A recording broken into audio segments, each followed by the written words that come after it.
Hong Kong's usually bustling Victoria Park, behind barricades and police.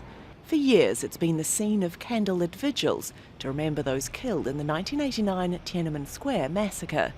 But this year it was blocked off, shadows of clouds on the empty park, illustrating what activists say is an increasingly dark chapter in the territory's history.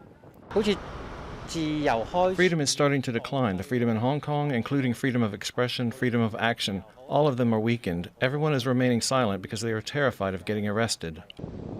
Dozens of police were deployed to streets around the park and the busy retail district of Causeway Bay. I just came here and there are so many police. I found it a bit troublesome. Police had warned the public not to gather in groups to mark the 33rd anniversary. Passers-by were stopped or questioned, their bags checked. Even this man who was carrying a toy tank, he said he'd bought at the shops. Before 3 years ago, we had the free to memorize this massacre of the Tiananmen Square. But just 3 years, everything changed. This is very dangerous, just break and some practice. This is the third year all public commemorations of the event have been banned. COVID was the explanation last year and the year before. In 2019, tens of thousands gathered around the statue of the goddess of democracy.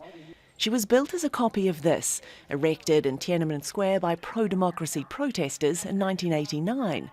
That was months before a military crackdown killed what rights groups say may have been thousands of peaceful demonstrators.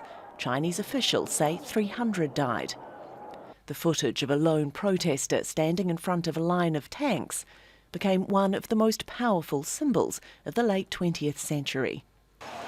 But since Beijing implemented a controversial security law in 2020, the annual commemorations have become smaller. This year, for the first time, none was planned. Many protest leaders are in jail or in exile, and the goddess of democracy statue has been taken away. I'm disappointed because although no one's organised any commemorative event, the authorities are already on high alert. But candles did burn in the windows of the US consulate, the White House accusing authorities in Hong Kong and China of trying to suppress memories of the massacre. Those sentiments echoed in Taiwan, that China views as a breakaway republic. There, a copy of another famous Hong Kong statue was on show to commemorate the victims of Tiananmen, a sign that despite China's efforts, their dissent will not be silenced. Alexia O'Brien, Al Jazeera.